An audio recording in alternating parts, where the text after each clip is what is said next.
extra-terrestrials, the good, the bad, and the ugly. What does that mean? And how does that tie into our star being family? How does that tie into consciousness? And how does that tie into the divine feminine that we're trying to return to?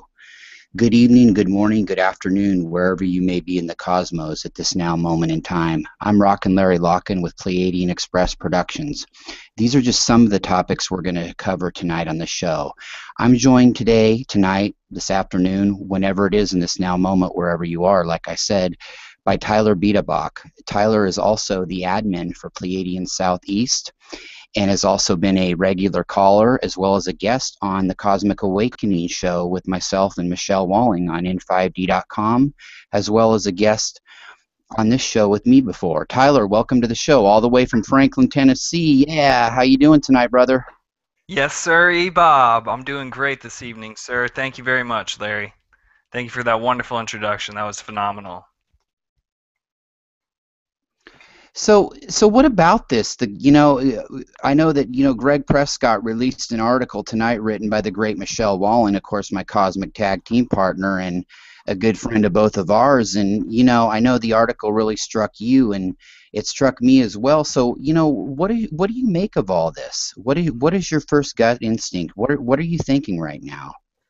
That is a great question, Larry. And my first gut, and I think you worded that perfectly because I think that's really what it's about getting back to is getting back to almost the gut-wrenching topics that no one wants to shine the light on, and really getting down to the nitty-gritty and shining light on those things and making those things known to people. I feel fantastic about the steps that I've seen our neighbors and humanity taking.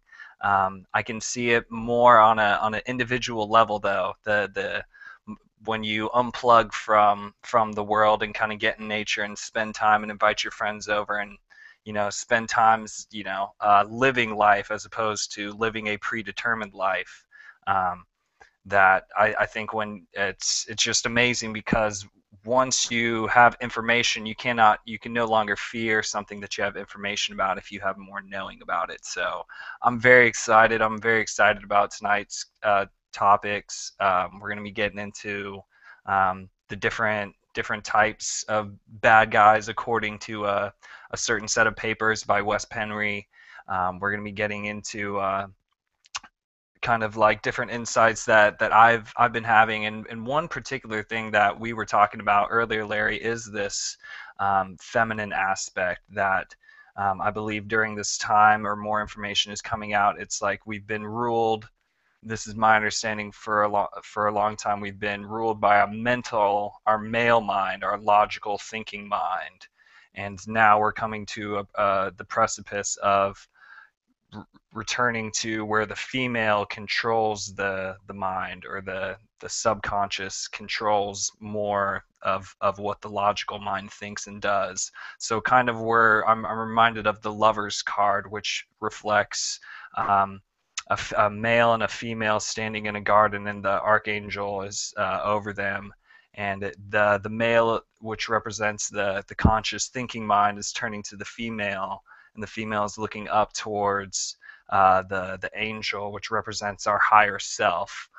So I believe that that's a very sacred trilogy. I mean, if we look at trilogies all throughout biblical references, we have the Father, the Son, the Holy Spirit. The Holy Ghost.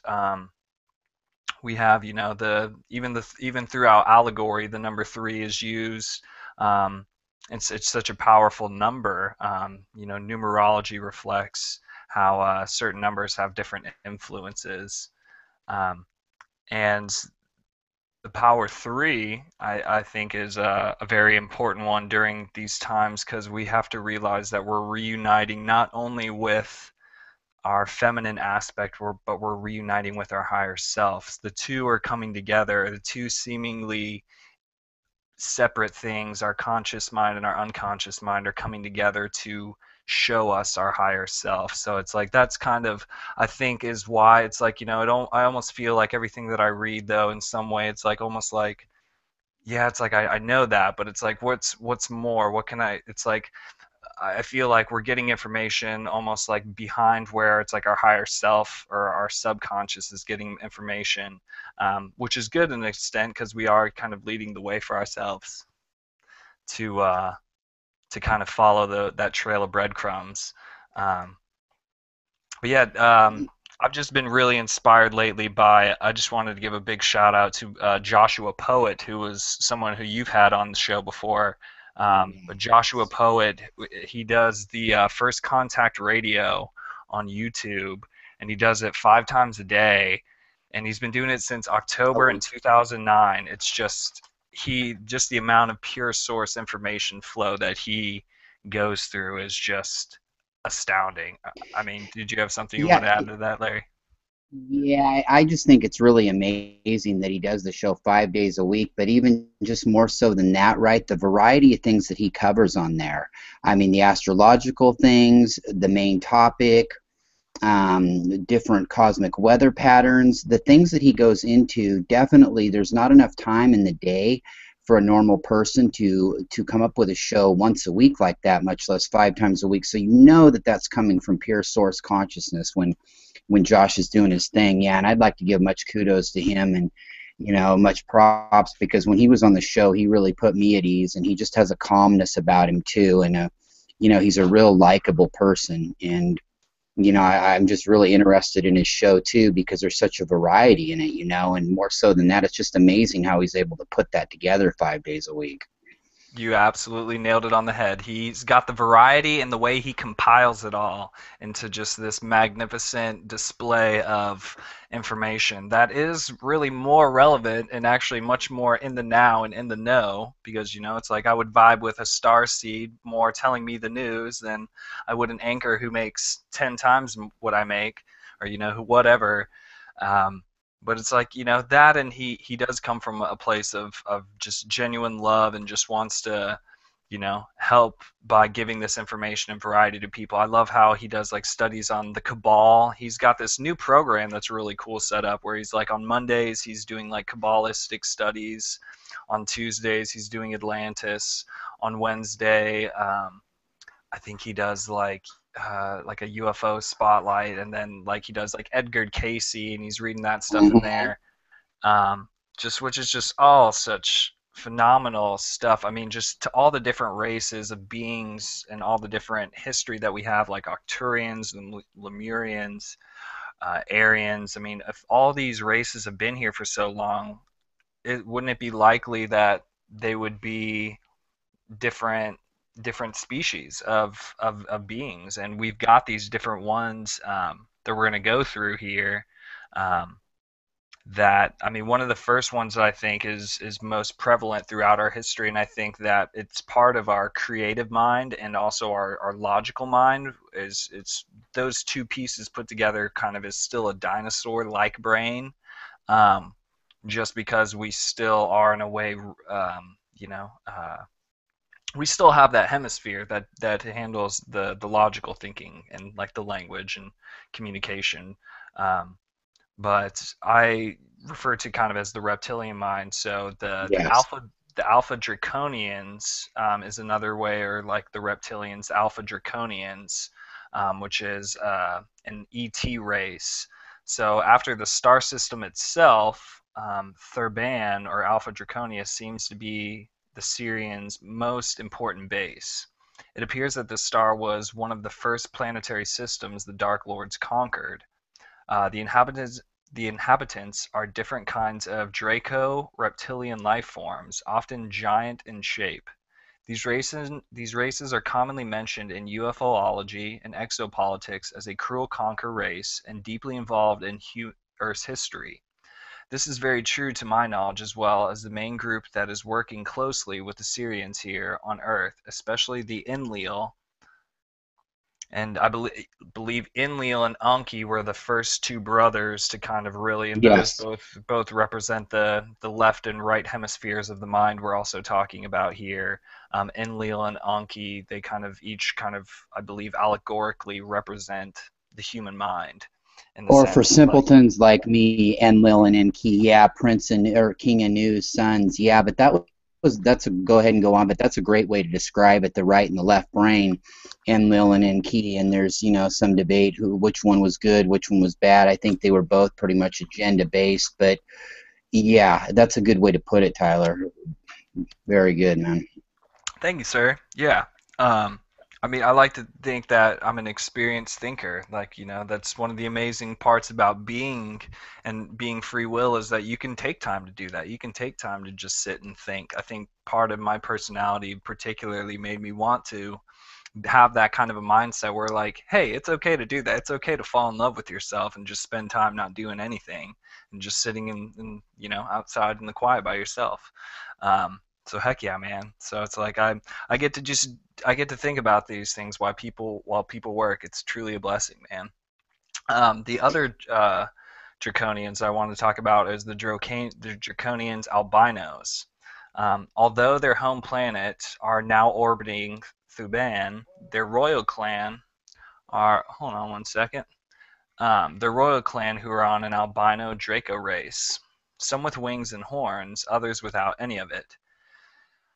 So I'm trying to think like white Draco, like humanoid. I'm trying to think of like, man, there's some of the pictures though I see of certain like high-ranking people during this time in the media, like the Mhm. Rothschilds, like they look lizard-like. Yeah, Like I they it's do. They it's really do. there's no hiding it. It's like an almost you can see like the holographic skin that's like barely hanging onto their flesh of Mhm. like the underlay of like the actual like reptile face. But I what do you see think, it in sir? the royal family too. I see it in the royal family, and I've saw it like in, not to point out one particular political party, but I see it in the Bush family too. I see it in Prince Charles. I see it in the Queen, and I see it in the Rothschilds. I know exactly what you're talking about, and so I really resonate with that, and I completely get that. It's got to be the same bloodline, I would think. Right. So I think in a way though, and this is something that actually you had suggested at one point, Larry, but I mean those or you had suggested and inspired my thought, but that the the reptilians in a sense were the ones that are now like our royal family are not the real like enlightened reptilian ones that we're talking about because think about like conceptually if we were to go back to earth already being formed and it just being ready to be inhabited and the first beings to go there if they were reptilian they would still be of a very high resolve because the density around the earth would not have been penetrated in a sense. It's like you think about like the Garden of Mhm. Eden and how it was created perfectly. We're not talking about because I believe that most of the high vibrational beings that exist are formless. But I believe that there is Yeah. an ancient race that is of good and is considered the enlightened ones that are reptilian and this is just my opinion, but I believe that there are enlightened reptilians that are good, are positive agenda based for humanity and for manifesting a new Earth for the benefit where the Earth is actually healthy and happy and terrific, and she's not polluted. I think that those were some of the first reptilians sent here. The ones we're talking about, though, are basically like posers because Yes. there are different types of Dracos. There are different types of these draconian um, species that we're talking about here. So to get back to the draconian albinos, let's see. So the Lyran star system, possibly where the Syrians came, or perhaps before, they are larger than the Kingu, which was the first Alpha Draconians, and in the Sumerian text known as the Kingu Babar, they are creator gods in their own right and are the creator of other reptilian races, now spread out over Sector 9. The Babar are loners and opponents to the Syrians, although not directly human-friendly either. They are known to be aggressive and do not hesitate to kill, but do not have any direct plans to take over the universe like the Syrian alliance does. They are present in our solar system on occasion, and the Syrians leave them alone, probably out of respect and fear. So the ones that I just described, I feel, are much more like the ones talked about in biblical times, where yes, there may have been a serpent like being that offered like more knowledge, but it was like a higher evolved being that existed among this perfect schematic or this perfect blueprint for an experiment of humans.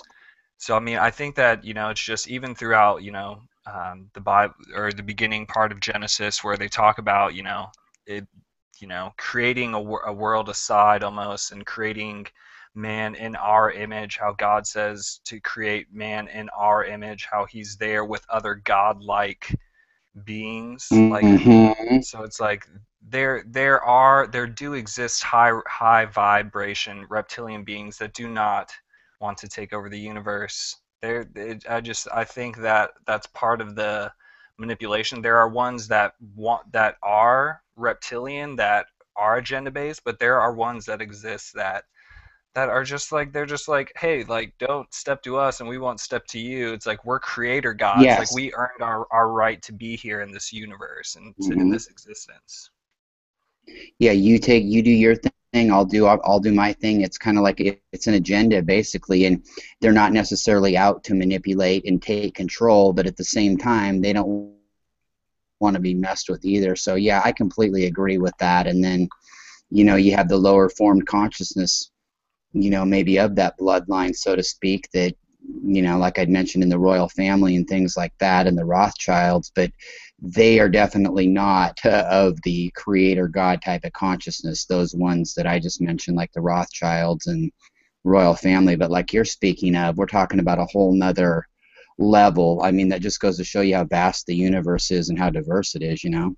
Truly, it is truly a vast and expansive. I mean, that's oh man. One thing that I think is amazing about the vastness of the universe is that it leaves room for infinite possibilities, and in the dark matter of the universe, part of ourself is more of ourself is actually made of that dark matter of the outside space of universe than it is of what we perceive to be light. I believe that in a way that we are ultimately shining the light out of ourselves, in the metaphysical realm or like the astral realm, or our mental or causal plane.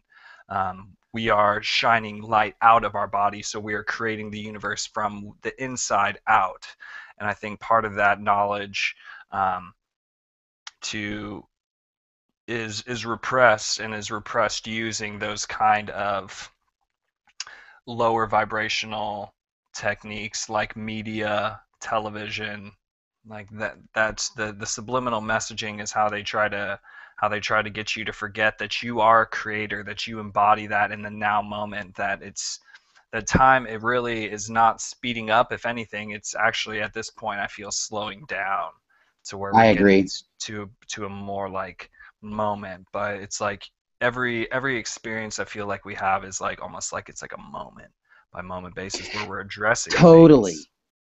Exactly. And I just wanted to say too, it's like, yeah, I mean, we may be speeding up, time may be so speeding up, but at the same time it's slowing down, because don't you feel like too we're really starting to just live in the now moment? I mean, we really are getting full of that now moment, and those now moments are lasting.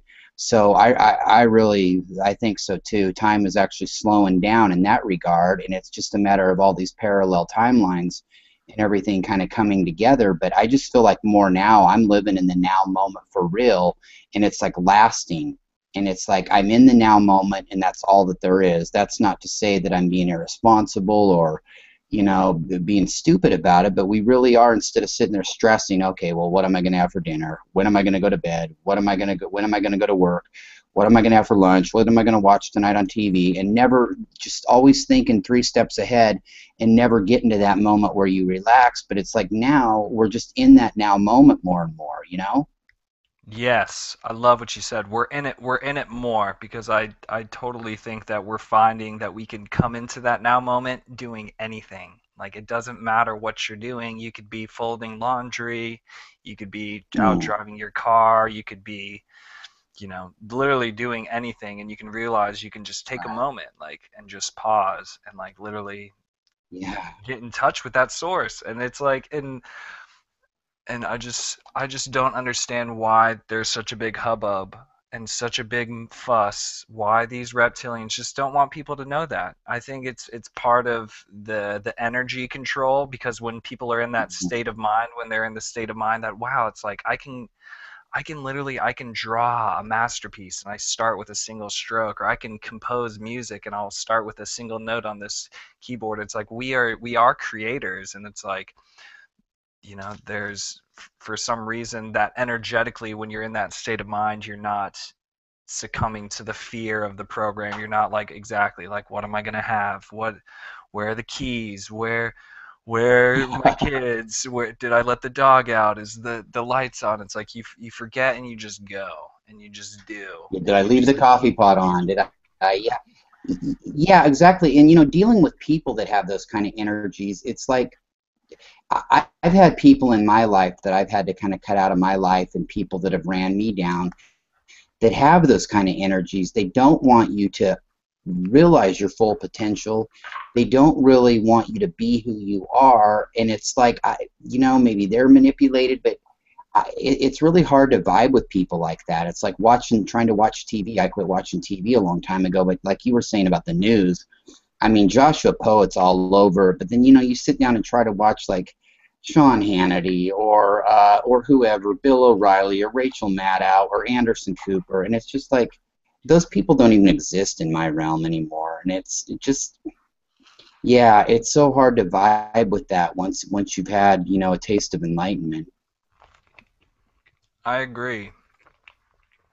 It's hard to, well, it's actually, it's not that it's hard. It's actually probably technically easier to like slip back on the path after Mhm. you figured it out. But like, you realize that you're the only one who's going to judge you in the end. So it's like, mostly, if people can ask, like, am I happy doing, like, am I happy doing what I'm doing right now without like affecting anybody else? And if that can be yes enough times, then I think that we're going to give birth to this new consciousness that the new Earth is deserves, because I think that she does deserve it. She's been working her hardest to make sure that people can make the jump, and she, volunteered to fall in vibration so that, we could harvest gold or whatever it was, so that the, different atmospheres in another galaxy could have gold in their atmosphere, whatever. Like, cool, we get it. Yes. It's like, but like this feminine aspect of, like, how she fell, and now it's like she's getting back up. It's like, and it's like, we deserve to have like a good, consciousness about populating this new earth. And and I think that everything is happening and is being populated to perfection even as we speak. Yes. Because that's ultimately where it's occurring in that now moment.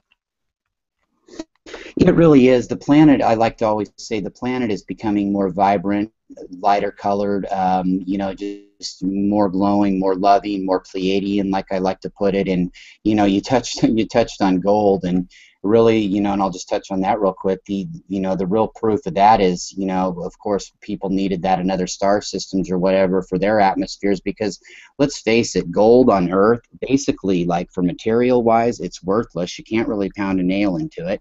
You can't do anything with it. It's not the most glistening looking pretty of our metals. So, I mean, obviously gold was taken out of here for a reason, and it's not anything here on Earth that we really need, yet we have this innate fixation with it from a long time ago, deep in our subconscious, you know what I mean? So it really starts tying together when you start hearing all this. But, that's a whole nother story, getting off on that. But as far as the other races go, yeah, I'd like to hear more about what you were, about Yeah, what was next upon your list as far as these races. Yeah. yeah. I want to talk about the red Dracos. And my understanding, and this is just one last tidbit on the gold, is that they didn't even use like the gold bars. Like, they use like the essence of what makes up the gold. They don't use the gold for the actual shininess. So it's like, it's like they are so beyond what we materially look at this bar of gold. Like they see it for like the energetic purity of what it is that caused it, and they had particular use of that. I Hmm. forget what race that was that did that, but I'm sure it was probably The like these Anu, early Dracos. the Anu, well, they call them okay, the generic term, the Anunnaki, but definitely Draco related. I'm sure of it. Yeah. Yeah.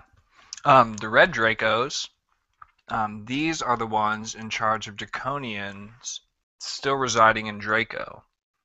Most of the Dracos are these days willing working with the Syrians.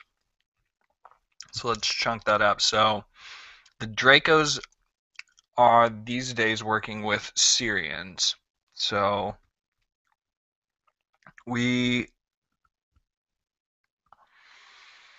we want to, again, using our skepticism on everything, because for a long time I actually thought like Syrians like were fifth, sixth dimensional beings, which could still be the case. It is a huge, infinite expanding universe. But my understanding was to get to fifth dimension that you had to be on the frequency of love and understanding. So it's like maybe like Yeah. they work with them because they have an evolved understanding of what love really is, about the makeup. Again, we're talking about beings that can look at a gold bar and look at the atomic makeup of these components, um, and basically infuse consciousness into them if they desire. I don't know exactly what higher dimensional beings would use gold dust for. um, let's see. We're at a let's see. The red Dracos, I mean, these I think would be really easy to spot because apparently they have reddish skin, like wings and horns and tails. And it was probably like in the earlier days when people would see manifestations of this group of red ETs that they got the early image of the devil. Um, Yes. Yep. which I think is a good point there too. There, because they were known for being ferocious soldiers, and they were often seen together um, with Syrians on occupied planets. Um, so it's not necessarily that they're bad or evil, or it's like, but it's like they're ferocious. They're soldiers. They're trained to um, or it's like that's part of what makes them up, is like they're a rebel group. It's like you Yeah, almost they think. don't quite have that pure love consciousness yet, like like the Pleiadians may have, and the Arcturians may have, and other races. Right. I feel like they're still that they've got a ways to go on that aspect of it yet. Hmm. The green Dracos are the other ones we had on here. These are the Mhm. worker class. They are obedient to both the red Dracos and the Syrians. They are considered a lower caste and simply do as they are told. They are not trained warriors like the red, but they are still territorial, which is a common reptilian trait, and would get hostile if provoked, and it definitely if they were ordered to. It's funny, man, because it's like I'm reading this and I'm thinking Yeah. about like the people who sit in our electoral offices. Like I'm thinking about Exactly. people They who are feel a like good hierarchy. with. Yeah, it's like the people who just get hostile on television when they like, or it's like a name calling match you feel like you're Yes. watching on television when they're one side's are debating the other side.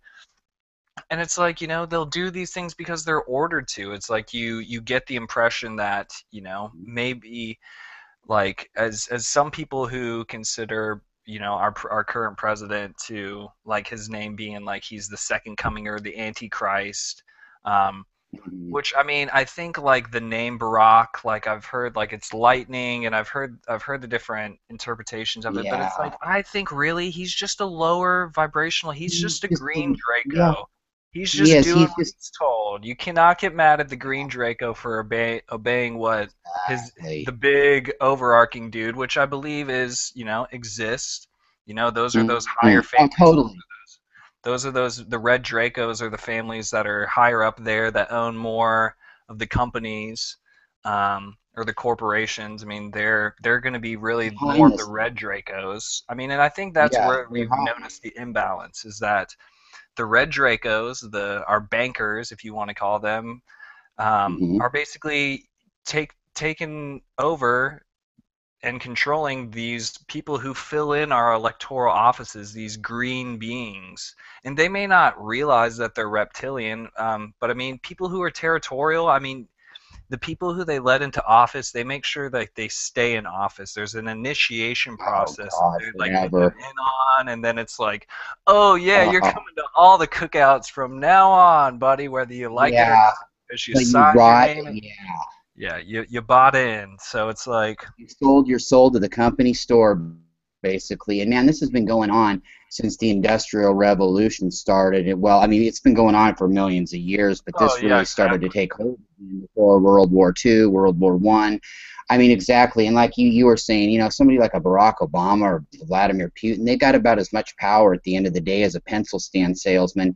And the real people running the show, three or four levels above them, a level or two above the Rothschilds. And that's a perfect analogy like that. They're stuck in a system, and Barack Obama is neither the savior nor is he the devil. He's just a guy that in a few months will be, he'll be on to retirement or whatever, and go into those cookouts or whatever. And it's like that. People want to get so caught up in the, oh, we got to impeach him, we got to do this. Well, first of all, we don't need to go off on this, but it isn't going to happen. I mean, it'd No, take a year exactly. from now to get it going, and then it'd be an 18-month process, and it's just not what it's about. And we're moving beyond that. But yeah, you just hit it on the head perfectly, brother. Thank you. Absolutely, man. I realize this, that a lot of our institutions are like fraternities, where there's straight up there's Yeah. an initiation process, there's a hazing period where they check you out and they kind of get you feeling loosey goosey in the brain, and they're just got you feeling like anything's possible, and then they hit you with like Mm-hmm. their rules and their initiation process, whatever they be, but they're like basically like, here are the rules you're going to abide by while you're doing this, and you're still in your Yeah. loosey goosey state, so you're like, yeah, I got all the rules, that makes sense, those are my rules. and And and then then it's they like hit these you. Then people, they it's hit. it's brainwashing to Yeah. Then they hit you fraternity. with, and if you don't go along, you see what happened. Then they hit you with, well, and if you don't go along with it, you see what happened to the two Kennedy brothers. I mean, basically, it's like, yeah, you go along and you get in the system, and you got to play ball at that point, and it's just kind of how it's gone down, brother. Yeah, thank goodness we're realizing that there can be an end to it, that we can be the Hmm. stopping factor, we can be the ones to put a stop to it. um, the vegans, or the because I mean, I could say vegans, but I mean, I'm pretty sure it's vegans, because veganism now is, It's the Vegas. whole, Yep. yeah, the whole no non meat thing for, I know people, who Hmm. knows, do you think that, I'm sure that people like, I've actually wondered about that, and I know this is a side topic, but how extraterrestrials view people who like don't eat meat and don't eat animals. I mean, are they like, I are don't you, think they do you do. think it depends on where they come Well, from while they're doing it? Because I think some people like yes. don't eat meat and stuff like that because it's like, oh, like they Mhm. go through terrible processes and they don't pay the workers right, and that's why I don't eat meat. Instead of it Exactly. just being like, But when well, you're not, go for it. yeah, my take on it is exactly like that. Like, I don't eat meat anymore, but it's not because, oh gee, I'm patting myself on the back, I quit eating meat. My body just doesn't vibe with it anymore, so I don't. And I think like extraterrestrial races, like the Lyrans, like the, maybe the vegans, like the Pleiadians, they don't, well, first of all, they don't eat a lot of food at that ascended race, but they just don't eat meat. They don't eat animals. They don't. It's not a judgment thing. They're just ascended past that, and they're in light bodies, and they just don't do that. You know what I mean? Whereas more of your, I don't know, more of your races like the Dracos and some of the Syrians and some of the, Where from they Zeta love their meat. Reticuli, They Orion. probably, yeah, they probably, Yes, they're, I mean, but it's yeah. part of like, and that's okay. Like, I'm not saying people need to be vegetarian by any means, because meat tastes good. Like, everyone enjoys the taste of it from time to time. Like, it's okay. But Hmm. I'm curious, because exactly on your point, they absorb their nutrition through sunlight or through vibrations. They Yes. can break down the vibrations and absorb the vibration that way. as nourishment. They've been able to do that to sustain themselves. And I was just curious because I think we're undergoing something similar with our bodies where we're having to acclimate and Yeah. change our eating habits. And it just makes you wonder, it's like, do they look down and they're like, hey, yeah, right on, man, like you're not eating Yep. meat, you're high vibing. And I think we get to feel those like thumbs up where it's like, wow, it's like I actually feel good today. It was like my dad came to me yesterday. He was like, man, dude, I could just tell though, like I'm so proud of you for not eating meat, man, because like I could just feel it like moving through me, and it was just, I was just like, Yeah. man, I was like, it'll stay, dude. And he was just like, I can tell. And I was like, dude, even if people just take a break for a day and just don't eat meat for a day, like that's fine. Like you just have to be able to give your body a break because it does take longer for your body to break down that meat than it does More for so now. More so now with this vegetables. ascension we're going through, you know Totally. that it's a phase. You talked about those beings that are getting it through the sunlight purely at that point at their level, but like think about what we're going through right now, right? The meat just moving through us, but we're liking things instead like salads and smoothies and more like lemon water, and then it starts with that, and then maybe it goes to pure liquids, and it's a transition, but it's not a judgment thing of, oh, I got to quit eating that meat. It's just our bodies are not tolerating it anymore, man. Oh As man, we move into dude. these lighter bodies. Dude, I cannot tell you how often I have come across the words intolerant in food like during this past 6 month period because it's just exactly food that I used to like love to eat. Like my body could not keep it down. Like my body Mhm. was intolerant to holding on to it. And it's just like finally I'm just like, all right, I get it. I like, okay, like, it's like we can try to, and it's like, we still get cheat days. I can still do milkshakes, but I can't do like, Mhm.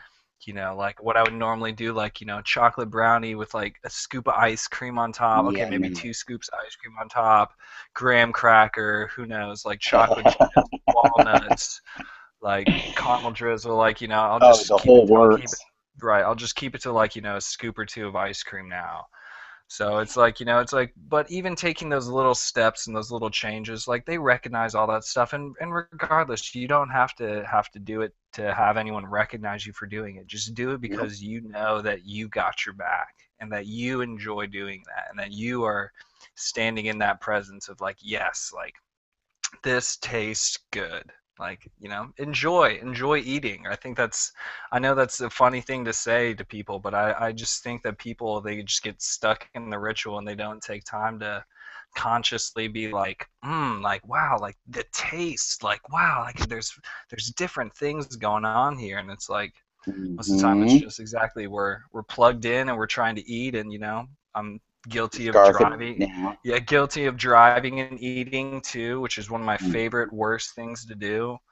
um, but Yeah, eat it before you get home. You ever do that, Tyler? Like go out and get something right, and you're bringing it home, and you're sitting there munching it all the way back home. And yeah, exactly. It's just like you unconsciously. don't take the time to enjoy it.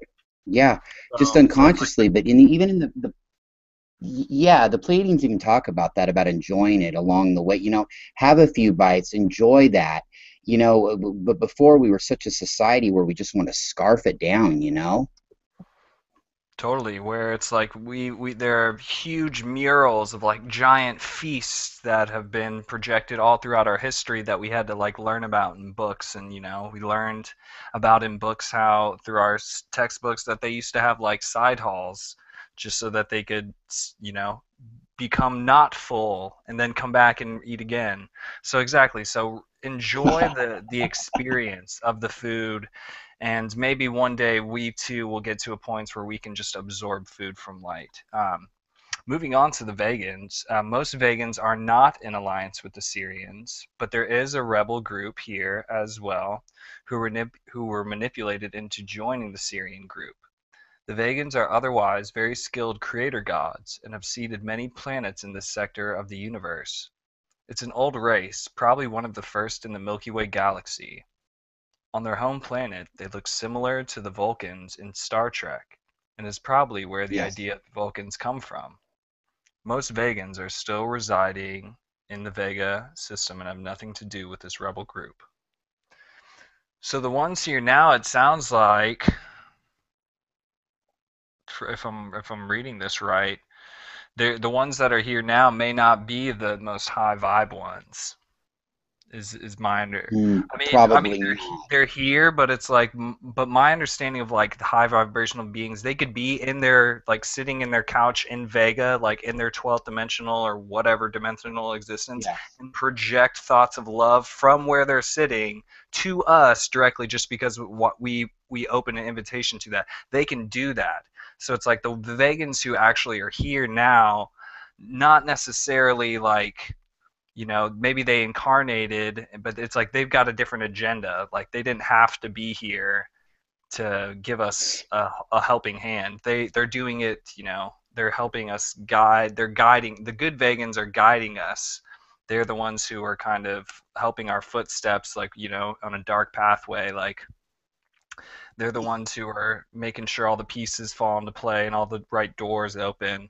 Like they're making things happen in the external that we aren't even aware of, but we're experiencing. And it's just important to know that distinction between those two, to make that distinction between knowing like beings that have to be here. Well, I mean, everything happens within the ever occurring now moment, but it's like you could tune into any number of frequencies, any star system. Mm, It's like you don't have to be standing face to face with an ET, like one of these beings, to have a conversation with an ET. You could be, you know, sitting in my, your room anywhere, and you could have a conversation exactly. without And my guides are telling me what right now. I got to tell you that they are the only older race than them in the whole Milky Way galaxy is the Arcturians, and it's basically the same thing with them. You're exactly right on what you're saying.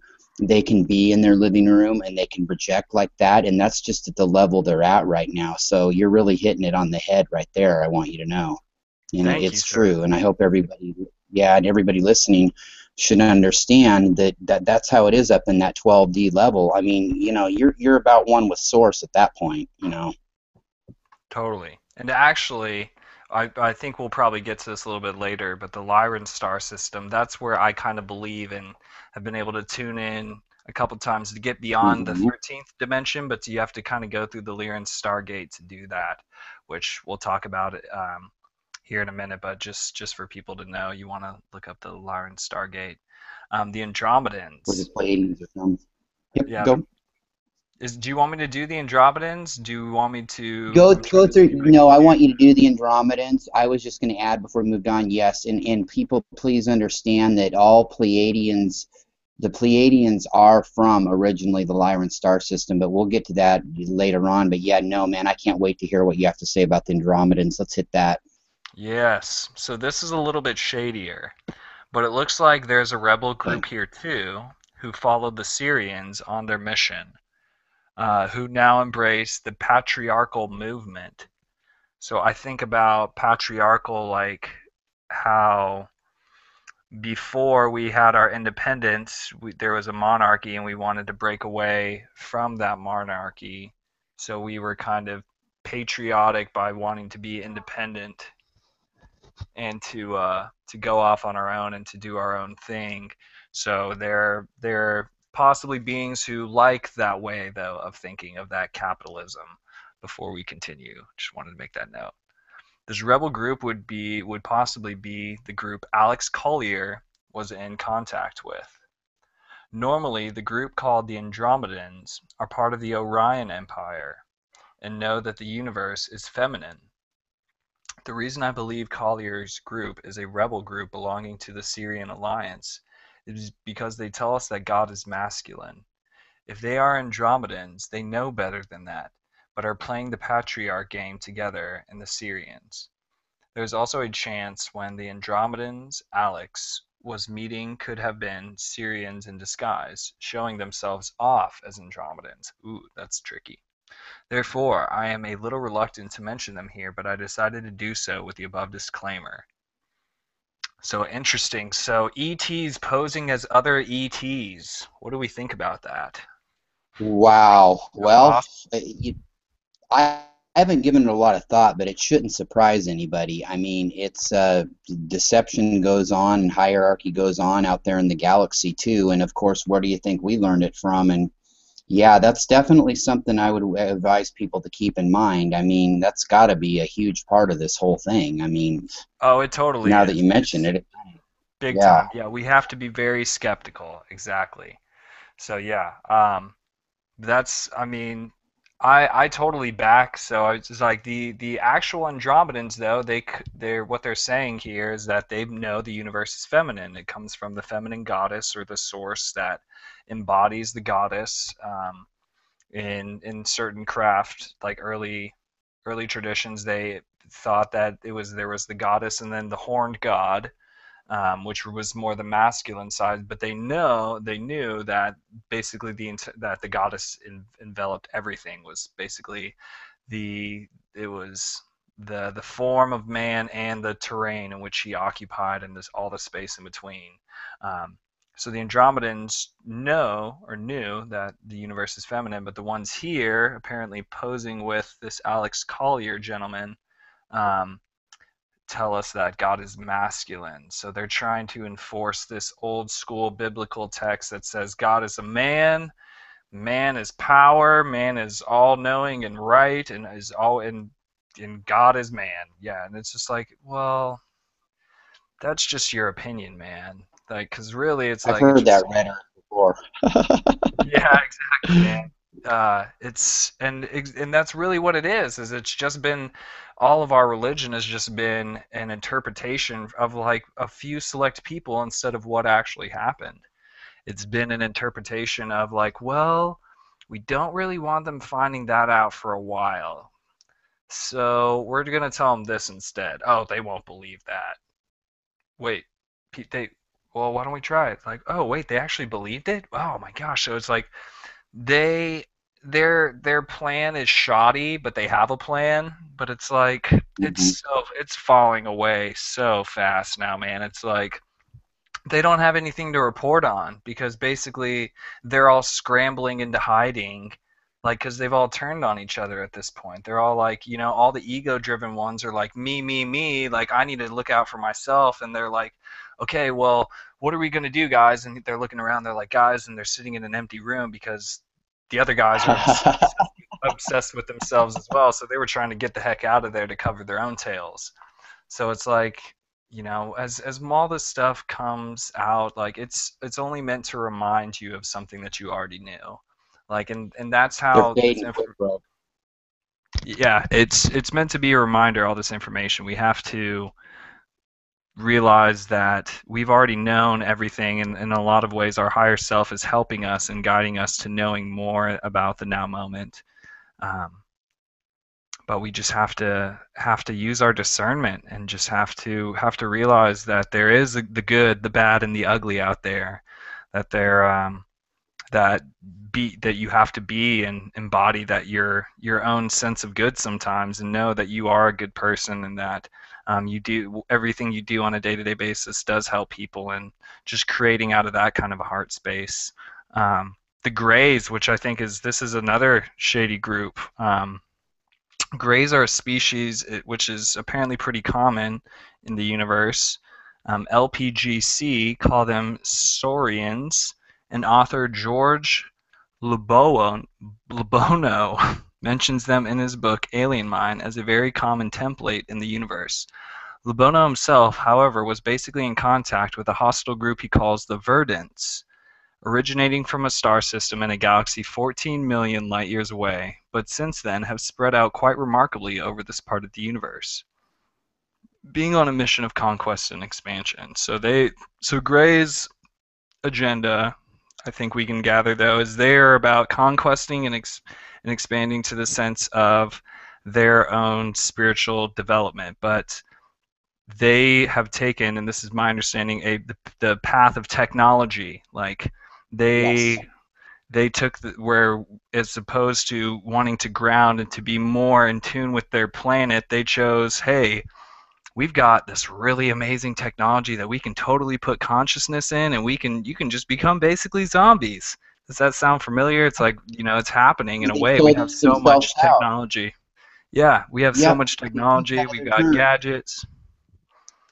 So we have to choose. So I think that in I the I grays, see. Go him, for not it, to Larry. interrupt you, bro, but I see him as I see the Greys.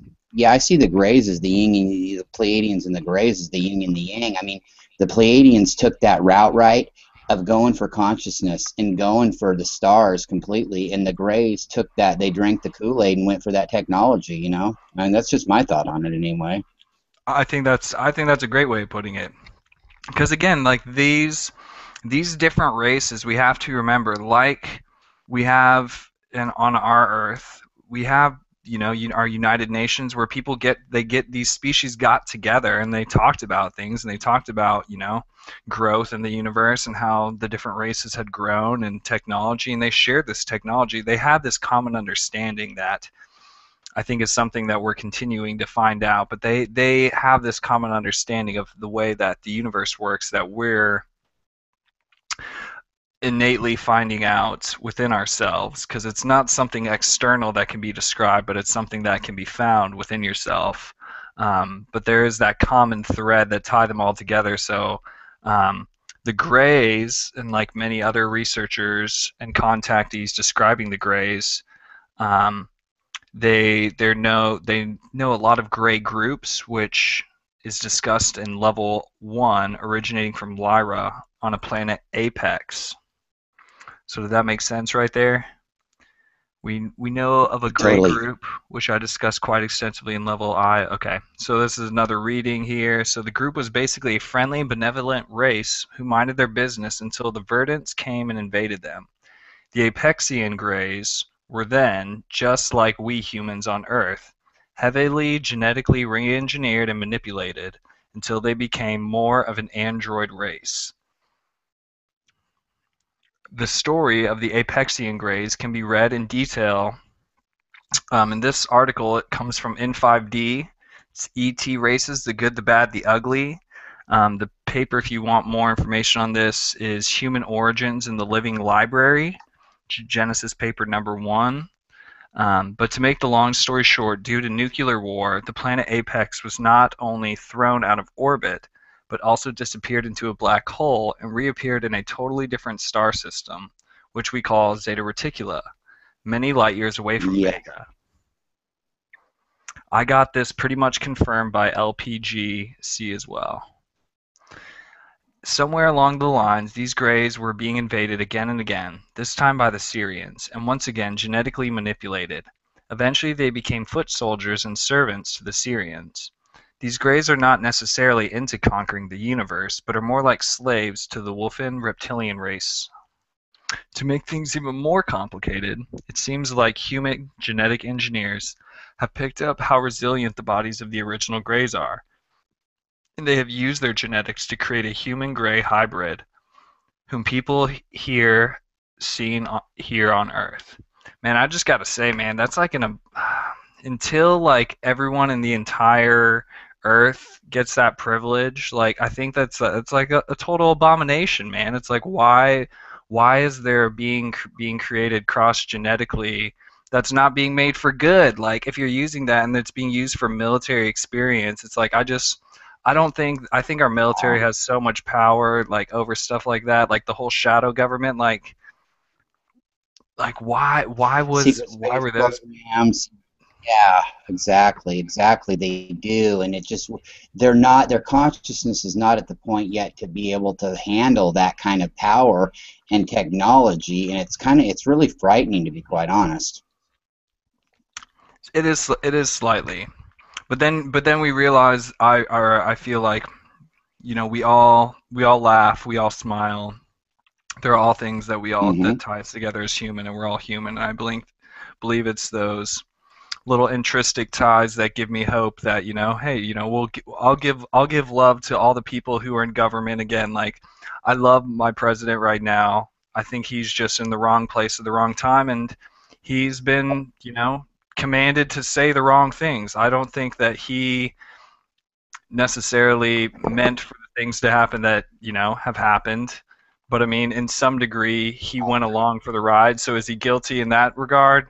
Yes, because he knew what he was going to get into. Yes, does it make him any worse of a person? No, he's still a human being just like any of us.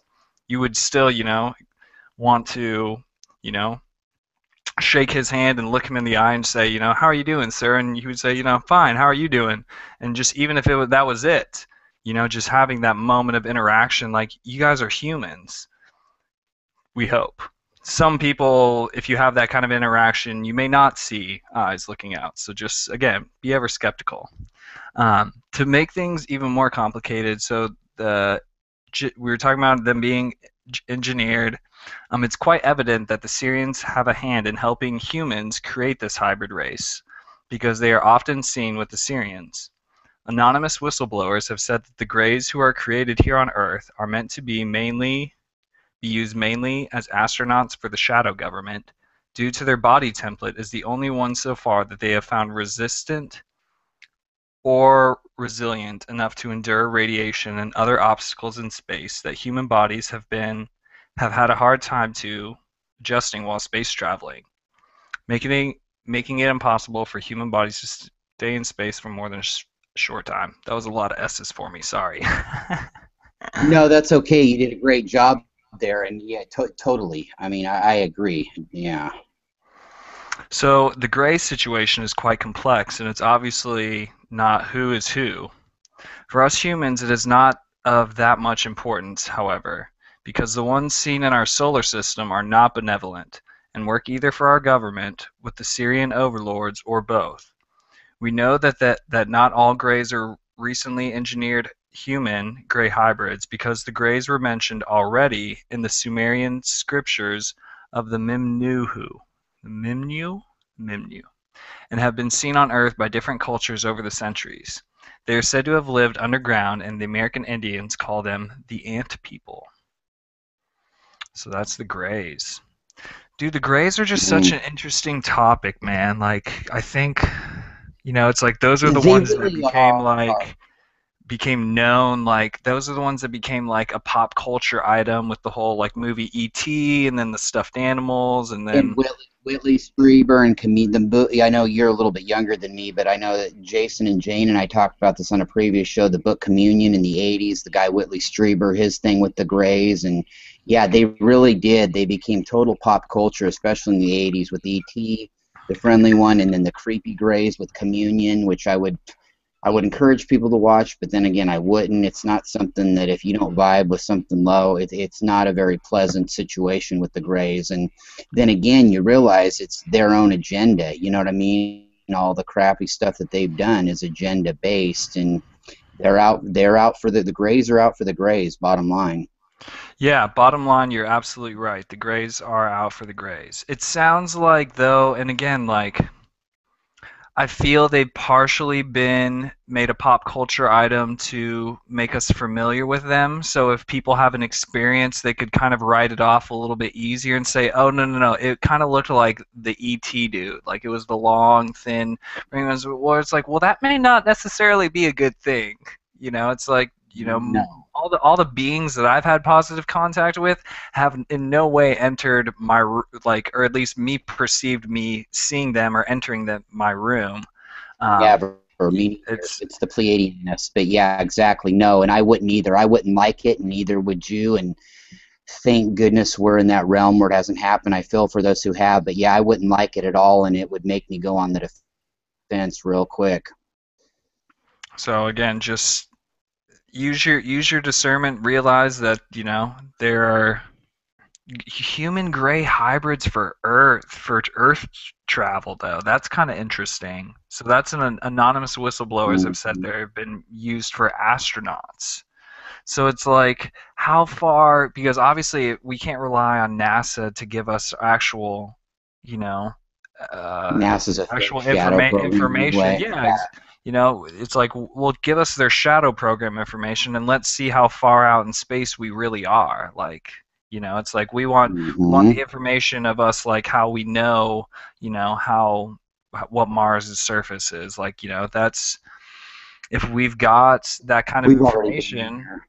You know, it's like, you know, I feel like we're at the point where we can demand that kind of information through astral contact. And I would encourage people to do that, to go and have those conversations with, you know, the dark overlords in their dreams and say, hey, we want that information. Give us that information, because you'll be amazed when you have astral communications and intentional communications like that, the information that will arise like naturally. So it's like, realize that you have the power to do that. Um, and the next race I wanted to talk about was the Pleiadians. So again, what for with this author, and I'm just going to kind of give snippets because I just kind of wanted to talk about, you know, my experience more with the Mhm. Pleiadians, but I was going to talk just to touch on what he's got. They're referred to as the bird people or the bulls. It's from Taurus. Yep. Um, Barbara, how do you pronounce her last name? Marciniak. Marciniak. So Barbara Marciniak, we're going to talk about her and the blue beings Mhm. in just a minute, because that's kind of a different subrace. So Pleiadians have admitted to being the fallen angels in the Bible who came here to copulate with the human females, but also helped Ea and Enna and Nin with enhancing the Enlil. human genome. Yep. Yeah. So using Pleiadian DNA, this resulted in the biblical giants who roamed around Earth around the time of Noah and before, the Nephilim. Some of Yes. them survived the deluge as well and became the Raphim. Although these giants may be extinct today, their creators, the Pleiadian rebel groups, are still working with the Assyrians. According to themselves, they did not evolve in the Pleiades, but came there much later. The Pleiadian group, which has been involved in Earth's history, originated in Lyra, only to later migrate to Ursa Major and finally end up in the Pleiades, on the planet Hmm. Duca, on the Maya star system in particular, but also on a planet around the blue star, Electra. Yes. Very, very good. The I like that. I'm reminded of, what does this remind me of? This picture here. There's like an Egyptian hieroglyph in the article, and it's like a bird head and it's got angel wings. But it's like, sometimes I don't know. I think what it's reminding me of is I was sitting out in my garden today, and it was Hmm. so weird. I almost felt like I was controlling the air around me, but it was like I was almost Yeah. like in my mind, like I was like flapping these big wings, but they were like in my mind's eye, but it's like I had these big wings that I was just flapping, and it was just like I could feel this wind. And that's kind of what this picture's reminding me of. It's kind of reminding me of this big bird person. The Ashtar Yeah. Command. Would you say No. that it's just a big bird person on that picture? But the Ashtar Command. So there are websites on the internet that say they are channeling the Ashtar Command. This group of ETs are simply the Pleiadians in present time, who are manipulating the channeler into thinking they are ascended masters coming down to help us in our struggle. We see a lot of Yes. this kind of channeling today, and I ask the reader to be very selective with whom you associate with when it comes to alien species. There are certainly good ETs out there who wish us well, but if they contact us, they have one thing in common. They tell us that we are our own saviors and should not expect any alien race coming down to Earth to do the job for us. I want to say that again. They tell us that we are our own saviors and should not expect any alien race coming down to Earth and do the job for us. Okay, thank you. We need to break the Yes. God spell. We need to break that mentality that like someone's gonna come down and save us. Like, and when you can ask, but kind of a trick here is you can ask them that. You can ask, like, if you feel like you are questioning like whether it's a being that you're channeling is a good being, or you can ask like, who tell me truly, who's my savior, and they should say your own self. There should be like, who can I, like, who can I look to like save me from my problems? And they should say, look within yourself. Look within yourself. Like, look within. Like, find it. That's how you know you're getting a high vibrational being. They're not like, hey, we're going to get you to do this stuff, but we'll give you this, and this kind of stuff will come into your reality if you walk or talk this way. It's like, no, it's like, you're already perfect. They're going to tell you that you are already perfect the way that you are. They're just there to give you kind of creative ideas because you've realized that you can be all creative. You can be all um I'm sorry. We'll get to I kind of wanted to I'm trying to think. Oh, we're still on Ashtar command. I'm sorry, folks. The ashtray command. I mean, the ashtar command. Yes. Um let's see. They can't wake us up for us. And if they would come down today and tell us that they were here to guide us and tell us what to do, it's going to be another human-God relationship, or they would most likely be attacked by the PTB, who would successfully manipulate many of the citizens into thinking that the ETs were here to invade. So you have to think about that too. It's like they're not coming down because basically our government would make it seem like we're being invaded by an alien species, folks. It's like I can almost see it though, but it's like that's why they're waiting. That's why they're not coming down because you can see those kind of headlines like so easily right now. And it's just like people are not ready for it. I'm sorry. They're not. People more Nope. people need to be awake. So, but it's like we still have this opportunity though to make this ascension and that we can inhabit this new earth and still meet them and be them, but they're not going to come down to help us. We have to rise up to them from where we are currently.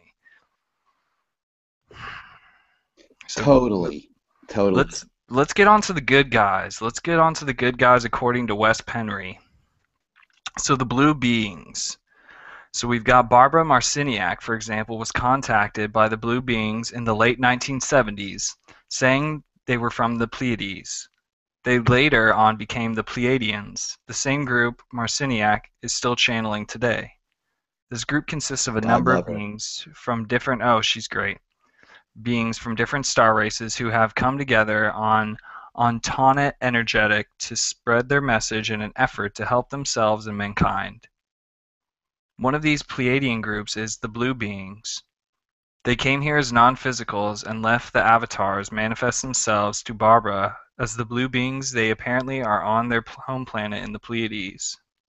See, so exactly, they're contacting her from the home on the Pleiades. They did not leave and get in a spaceship and come and fly to Earth and show up on her doorstep and said, "Hey, we're Hey, here to baby, what's tell your you." sign? Yeah, exactly. Hey, Yeah. baby, what's your sign? I mean, they're at home. They're on the Pleiades and they're projecting themselves as blue beings, which is there. That's the difference between an actual being that you're talking to and a projection of a being, which I think is kind of a distinction I'm making right now within my own mind is the distinction between a projection Right. and an actual being. Yep. Yeah. You're right. Uh, let's see. So I consider the Pleiadians, whom Marciniak is channeling, being good ETs, and I do as well. Although I know they wouldn't even be here or bother with us if it wasn't because they, first of all, are attempting to help themselves, and us second. Boom. Like, so they at least were forthcoming about that. They're like, hey, like you guys are awesome, They but were we're really admitting. doing it. We're doing it to help ourselves. So we're Yes. not going to intercede, but it'll help you guys. It'll help you, but we're doing it to help ourselves. Exactly. There's that truth. There's that trust right there from the get-go. It's like, okay. They put it right out there, though. They put it right out there, though. You know what I mean? They put it right out there. They don't pull any punches. They'll straight up tell you that. They were honest with their mission and their agenda. So, and it shows, and as it's been shown, their mission and agenda has been quite beneficial for us too. And over time, I've noticed they've really Maybe they're come to awesome like us too. humans. I think Mm-hmm. that's really what it's come down to. I just think that they just have realized, again, it's almost like the Truman Show, where I think that they just love to watch humans. Like, we are fascinating creatures. We're so unpredictable. Like, Yes. it's like they're just like, well, They even humans, love our like, yeah. TV, believe it or not. They love our Yes. They TV. love it. They were us once. They do. I've heard that. And they, man, they were really, the way I look at it, they were us at one point, way, way, way, way back in their own stage too of their evolution. And yes, it's all this stuff ties together, and it's something I can't explain in 3D, but through my own context, you're so dead on, Tyler. I can't even tell you. It's exactly what it's about, what you're saying with them. Yeah, I think in a lot of ways that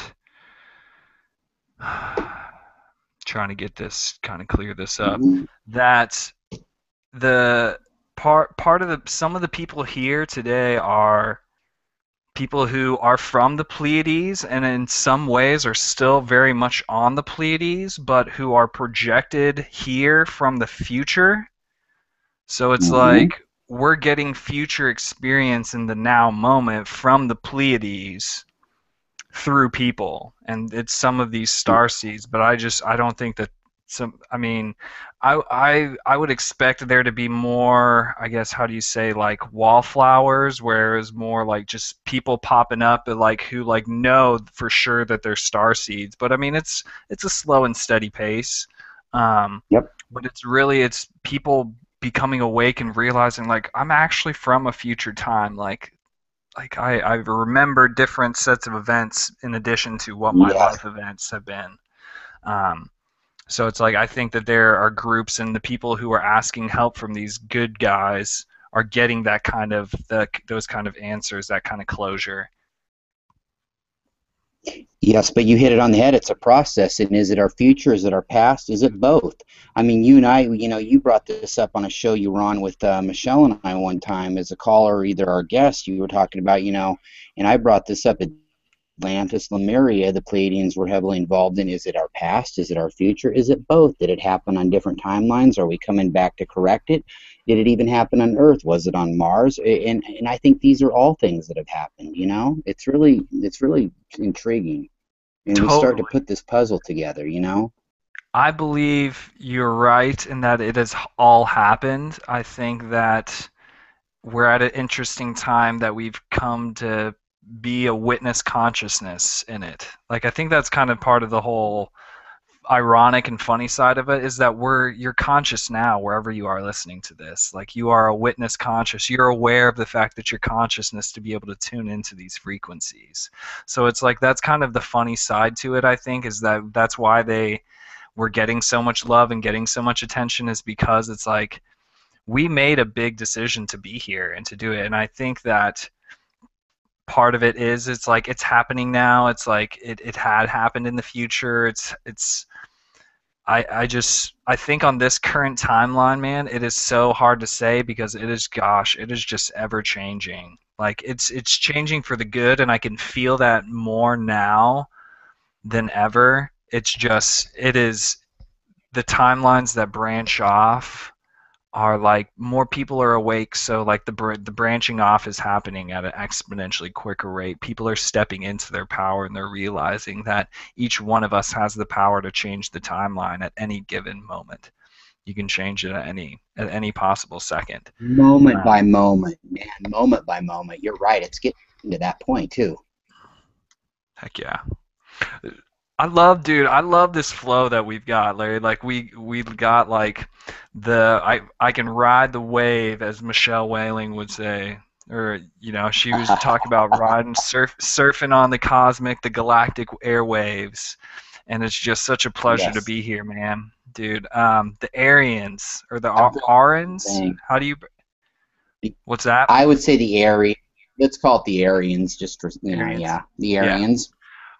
When I think Aryans, personally, I'm thinking like blonde hair, blue eyes. My younger brother and Blue my eyed. fiance is also blonde hair, blue eyed. My whole I'm dad's like, side of the family. Yeah.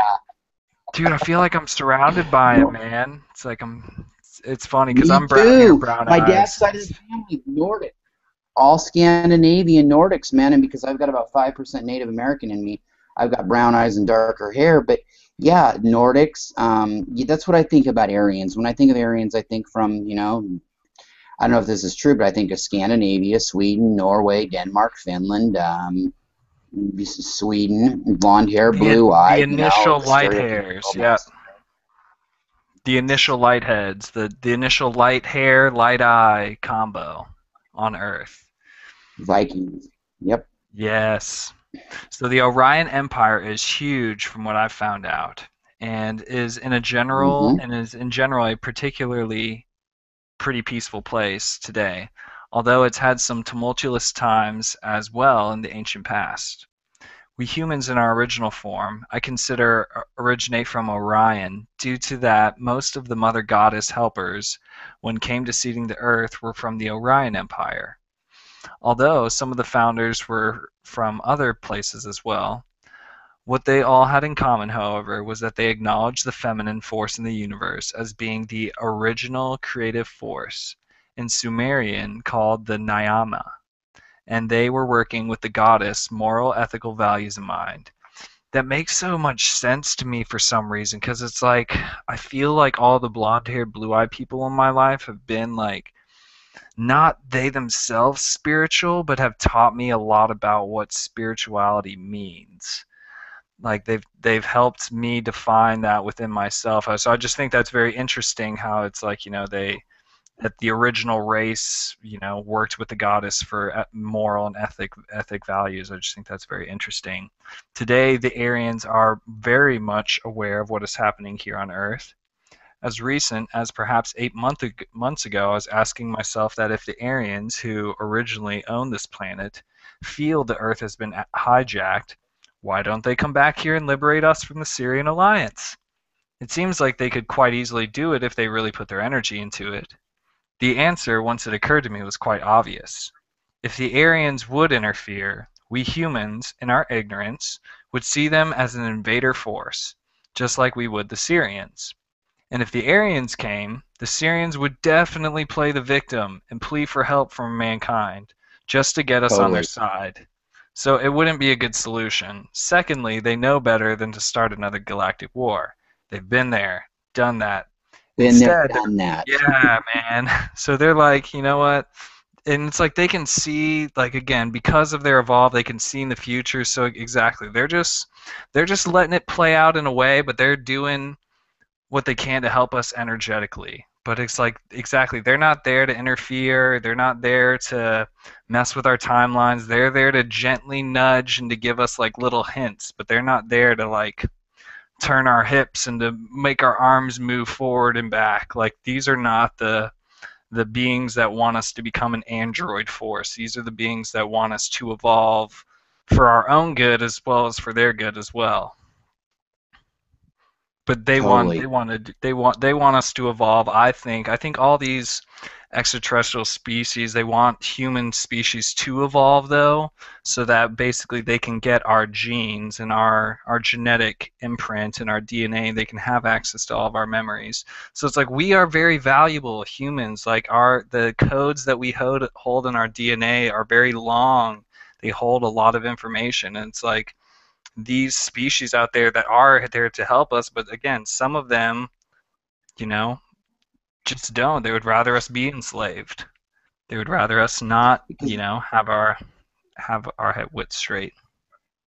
I think it scares them how powerful we can be when returned to full consciousness. Think about it. We're the best of the best. I mean, we've got all these DNA traits through us, cosmic DNA, these different star seeds within us. Maybe they're scared of just how powerful we could really be, and they don't like that, and then at the same time, they want our blueprints. hmm I totally believe that. I believe in a lot of sense we're coming upon that now moment of the human consciousness being a creator of universes, and it already does that now, but being like the new archetype for, because I mean humans are already the human form is already included with Seraphilim angels, the hierarchy of angels. There's Seraphilim, Cherubium, and they're denoted by I believe one's an ox with wings, one's a lion with wings, one's a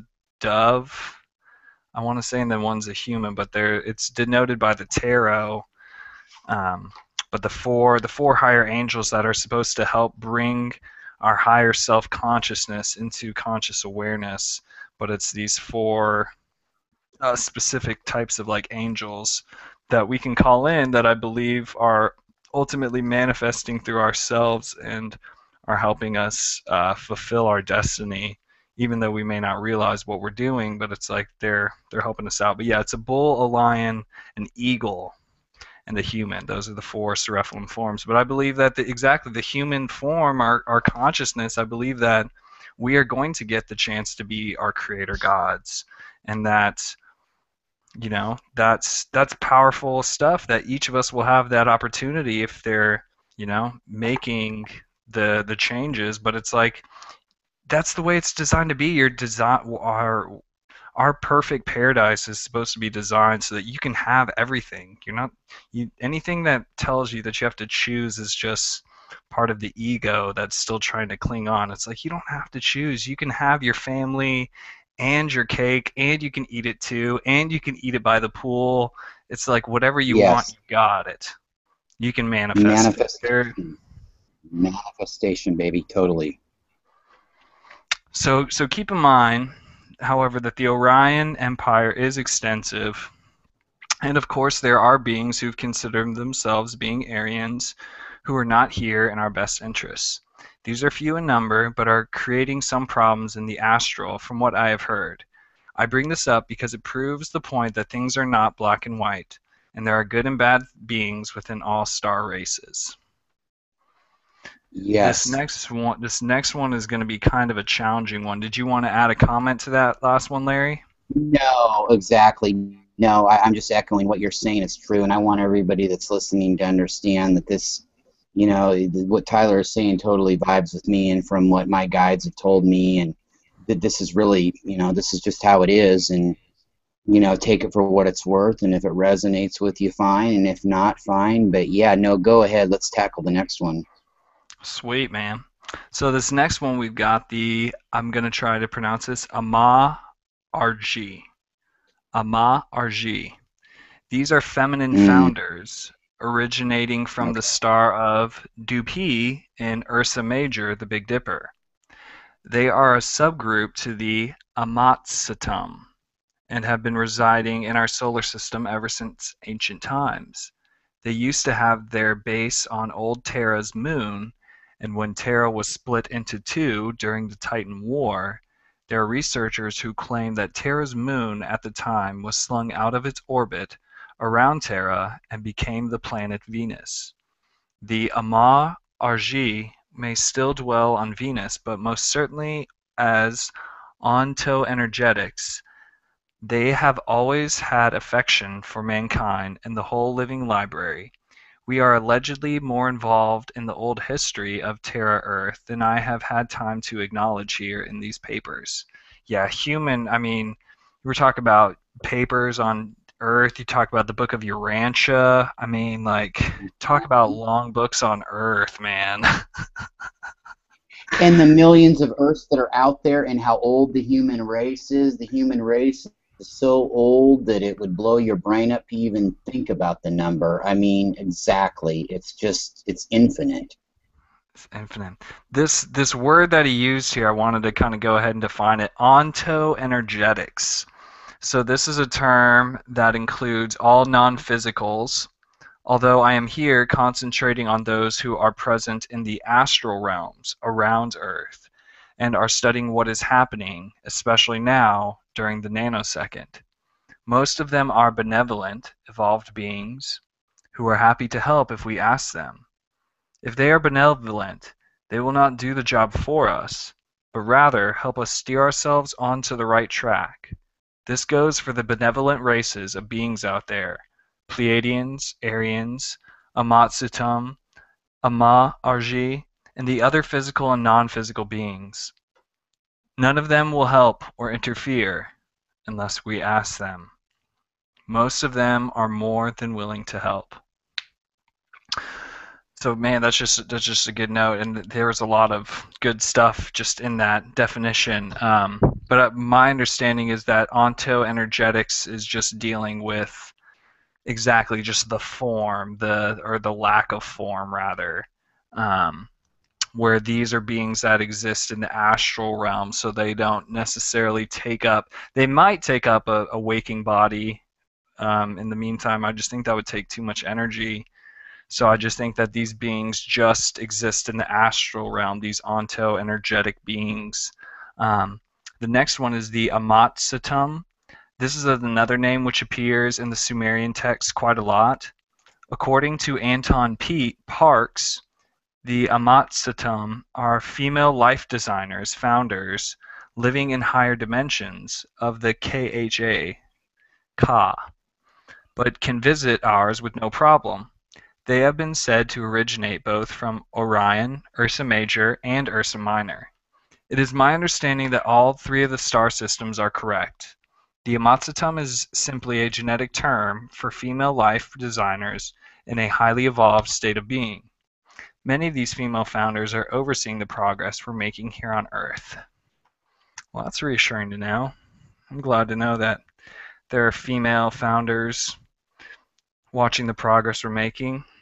It's always a nice little reminder, you know. It's like I feel like that's part of, like, we do so much work, Larry, and it's like I want to thank you, man. It's just I feel like we all deserve thanks, though, you know. It's like we're all Yes. doing so much stuff.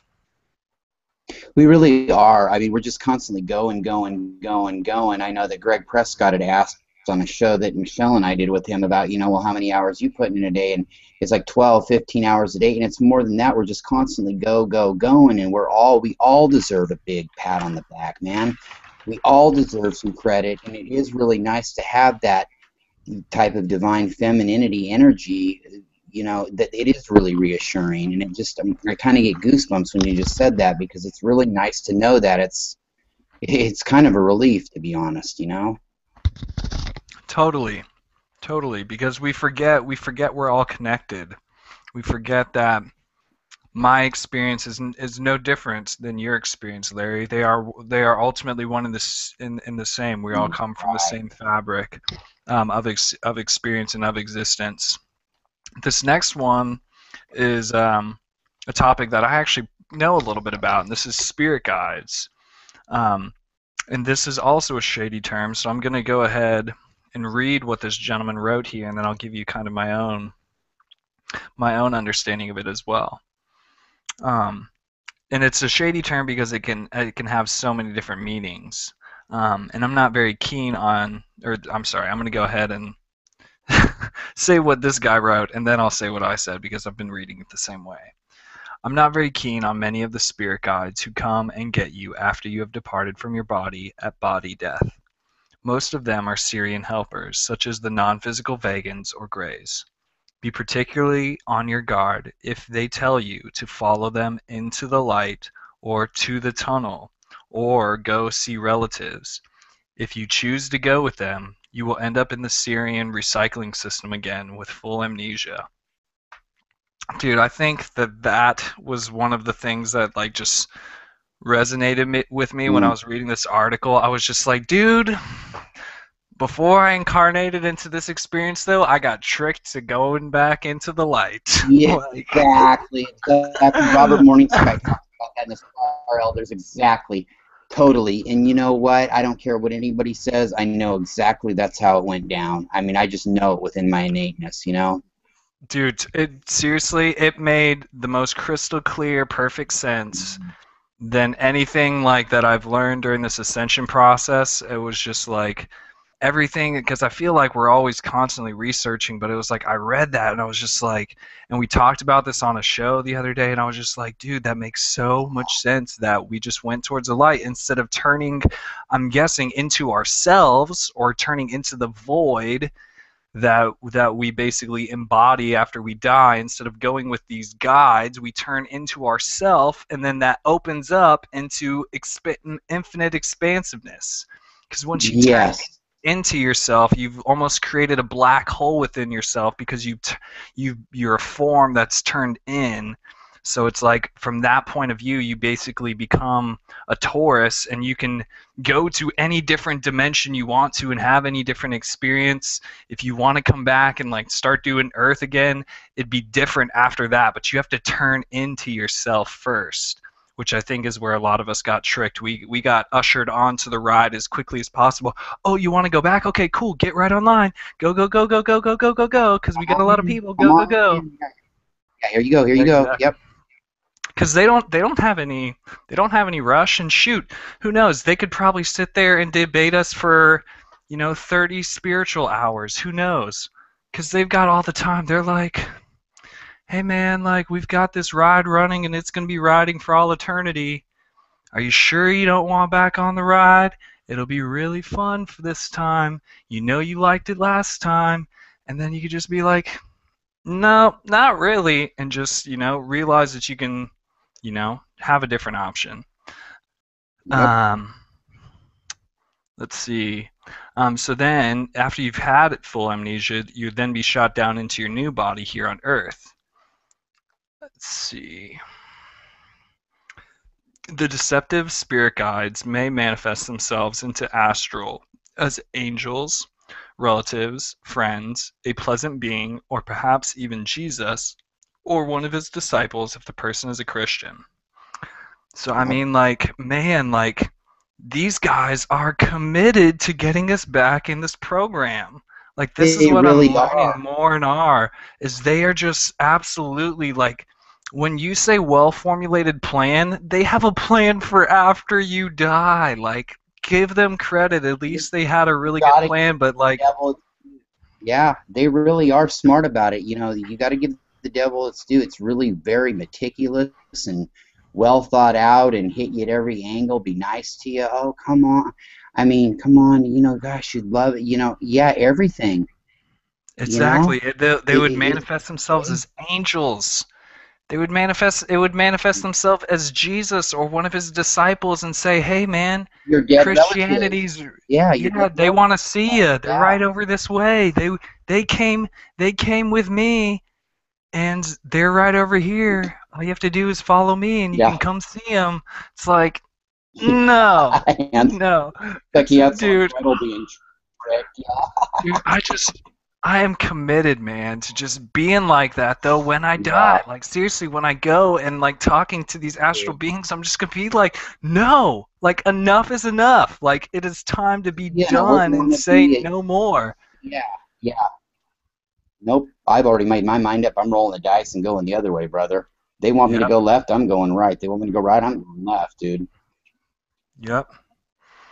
Because exactly the really, it's like we'll find out once we're only formed that we're the being that we trust. We're that voice of reason that's actually been with us the whole time, not this other voice that would be our ego, like trying to talk our ear off and get us on the ride.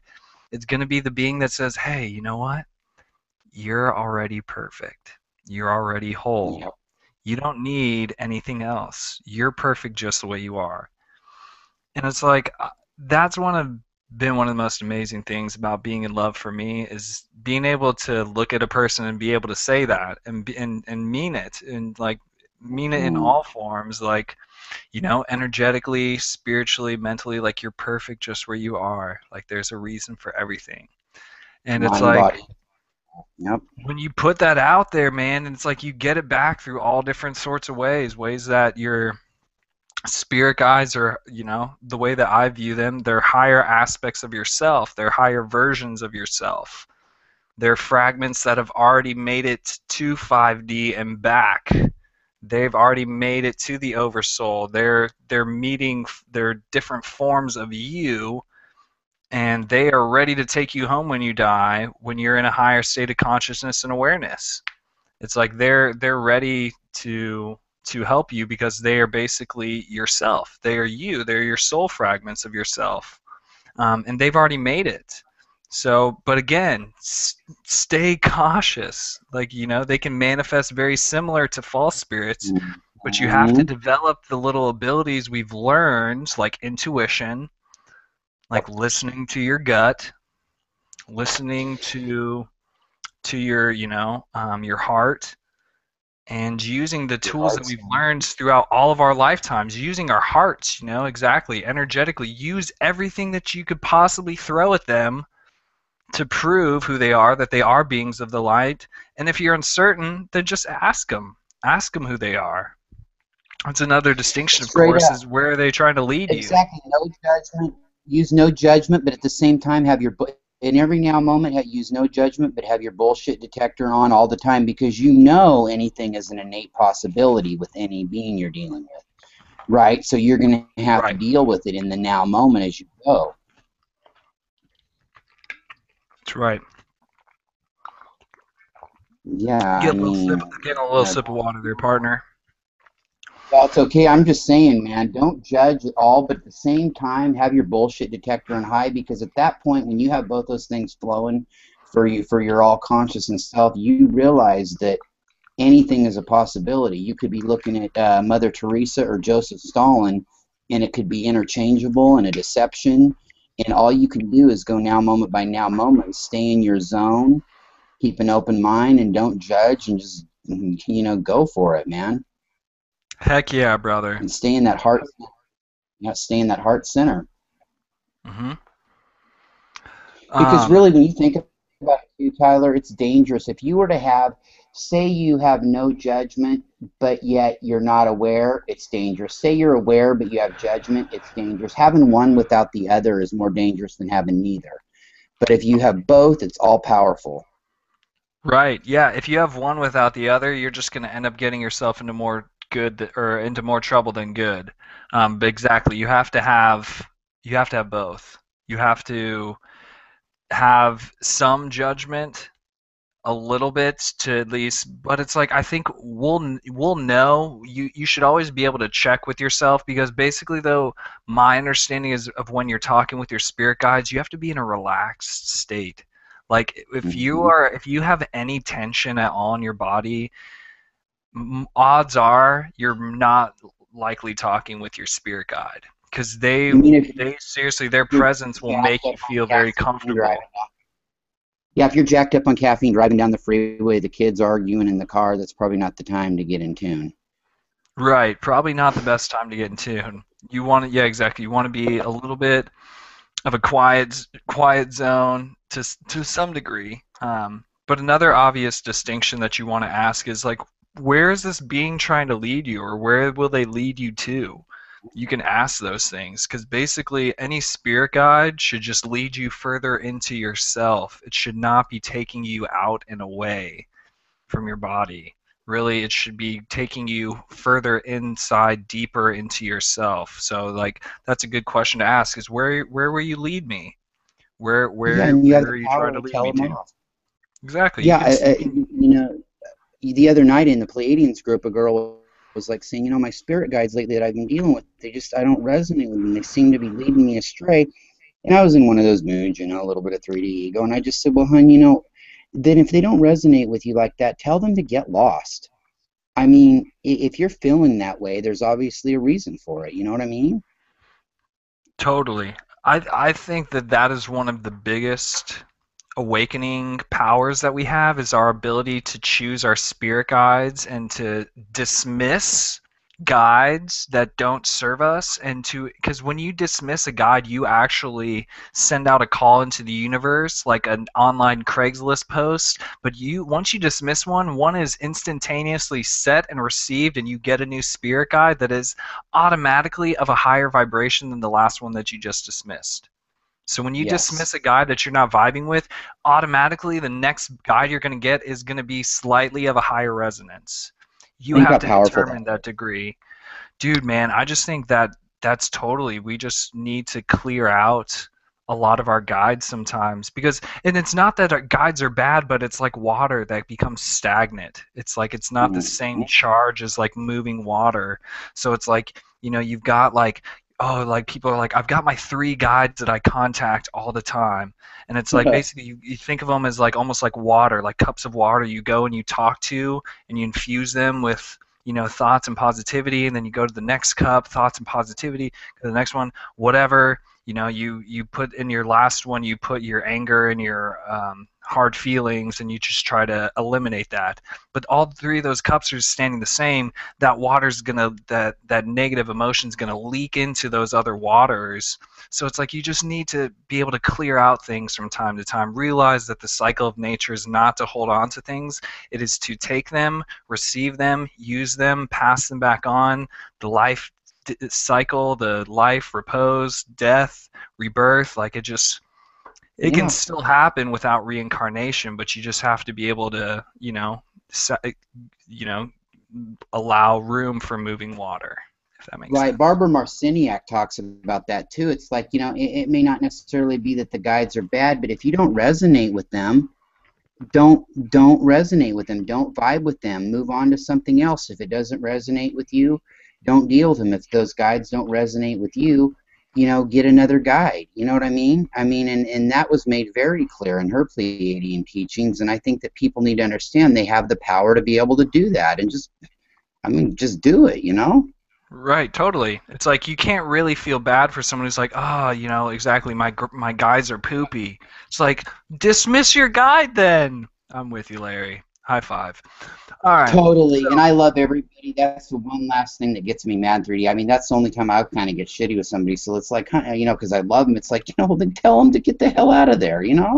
right, totally. And it's like a big. It's like it's like we're it's almost like our higher selves in the same way that our higher selves would tell us that. It's like a big brother, It's like you've been around the block, you went to the same school that your younger sibling is in, and you just want what's best for him. But it's like sometimes you just gotta smack him, hit him upside the head and be like, "It's right in front of you, doofus. Like you got it." Like tough love, Yes. tough love is I would call it, but it's not tough love from the exterior. It's tough love from the inside out. It's tough love from our higher self to our consciousness. But just never be hesitant to ask for assistance, folks.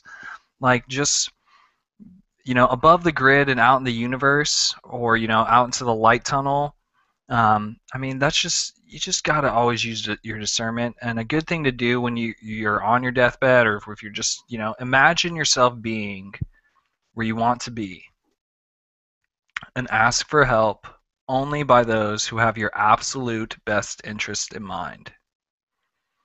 I say again, imagine yourself where you want to be there in the now moment. Like, if your Because you're in paradise is a control. beach, in the mountains, if you're a trailblazer, like just be there now, be where you want to be, and then ask those who only have your best interest in mind.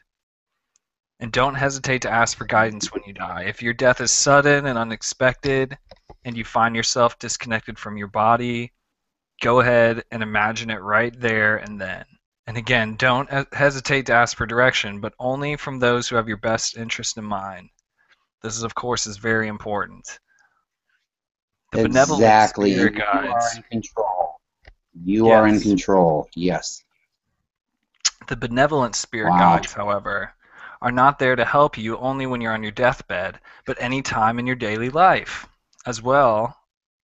So exactly, like they're always there to help you. You just have to ask them to do that. They'll do it in your daily life in little things that you're doing, like right now. Like I'm getting a burst from them right now. Like they're always there to want to give you energy and to make you feel fulfilled and to make you feel loved. You just have to be open to it. You have to be open and you have to ask. Ask and you shall receive. Again, your guides, they're probably not going to do the work for you, but they will guide you in the right direction. They will let you know with experience what you need to experience. The oversoul. I We are agree I think totally. we are I think we are to our last ET. Which is, drum roll please. Da-da-da-da-da. Well, the oversoul. So the oversoul is actually the real you. Uh, so the oversoul is an ET that kind of resides, I feel, within us, but it's The higher not like self's higher self. right, right. The higher self's the dream within the dream, as it were. We're the Yep. higher self within the higher self. Um, for who our current incarnation is only a soul fragment, so we're only experiencing a fragment of what our whole soul's journey is. The problem is that due to the Syrians that have kept us in custody here on Earth, we've been disconnected from our oversoul by their recycling system, reincarnation. Instead of returning to the oversoul after a lifetime is over and report back to her, we are manipulated into going through the tunnel and into the light. So we hardly ever connect with our real selves, but instead reincarnate over and over. Each I know soul when we're fragment lost. Yeah. Each soul fragment learns a lot, although we are forced to forget when the Syrians erase our memories between lives. Who's getting the short end of the stick on that deal? Man, I've had all these wonderful experiences. I can't remember them. Right. Perhaps not in one lifetime, but by incarnating over and over. If one particular soul fragment, you, for example, in your current incarnation, would remember all of her lifetimes, she would be rich of experiences. However, now when we are going through their amnesia implant station, we have to start relearning what we've already learned in previous lifetimes every time that we reincarnate. It's a waste of time from our perspective. From this Syrian's perspective, it is not, of course, because exactly they have this well laid out plan that just keeps us incarnating. So it's like it's not a waste of time for them. They can just keep doing String it. you You know, they along, don't. string you Yeah. along, string you along. So it's like, we've, and it's so funny, man. It's like I feel like in some way, like when we learn something new, it's almost Mhm. like we're relearning the experience of like what life is about. Like, and it's like it's also one of those things that's very hard to describe, but it's almost like that eureka moment where it's like I've got it. Like, but it's like Mhm. almost like that moment is like a part of us getting back to like what our oversoul is about. Like it's connected to all the information at that same moment. Very However, gratifying. yeah, Yeah. if a single one of all the soul fragments that are you simultaneously incarnated on Earth would report back to the Oversoul, having full memory recall, that would be a lot of knowledge. Then think of yourself Bliss. as being one of perhaps thousands of soul fragments, all incarnated here on Earth at the same time, but in different time periods. And you can start imagining how much you really know and can bring with you out in the cosmos to meet other friends and star beings.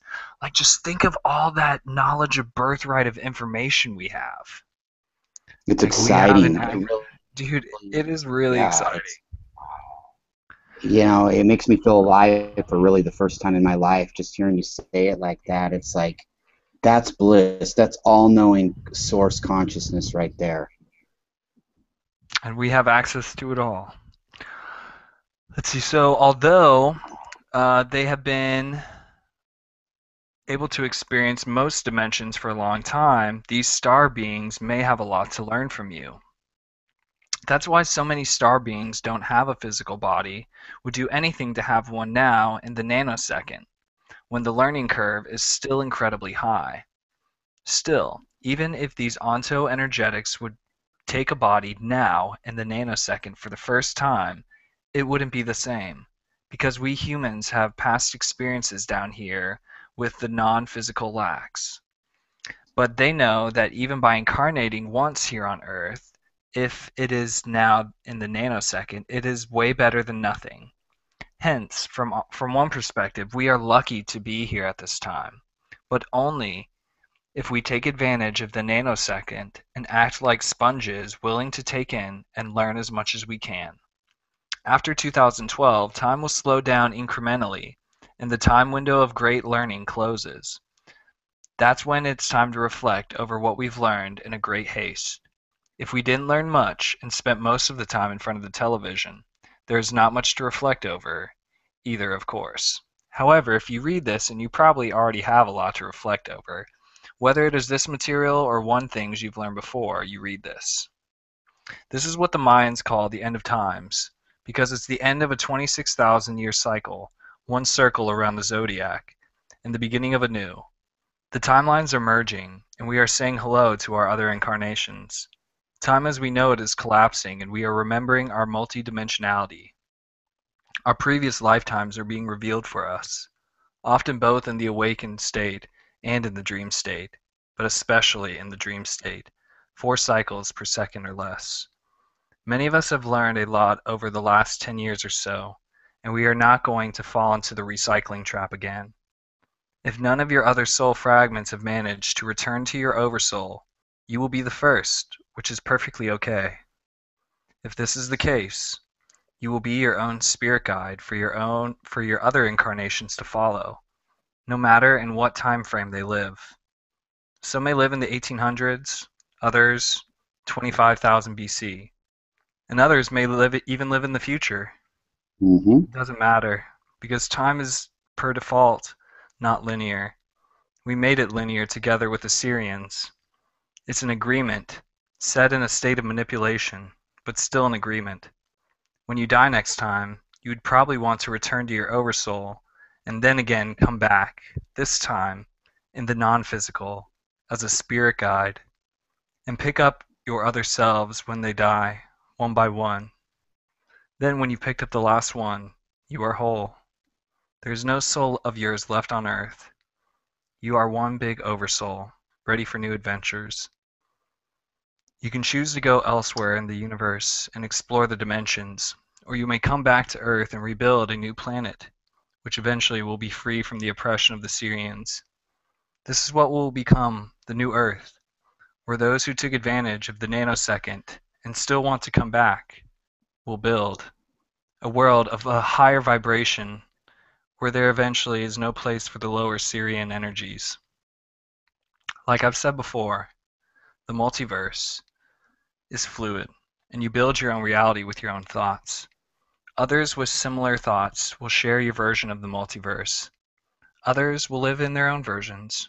There is no end to it. In some versions, the Syrians will still exist, creating a machine world where they have total control over the masses, who will be more and more like androids, robots, and machines. There's probably a majority of today's population who will choose this version, either out of ignorance or a fear. And it is their choice. We can only inform. It is for each and every one of us to make their choice. It's none of our business, and not for us to force any reality on anyone. If you die and can't find your oversoul for any given reason, don't worry about it. There's still forces who can help you, and or you can just imagine a place where you want to go, and you'll be there.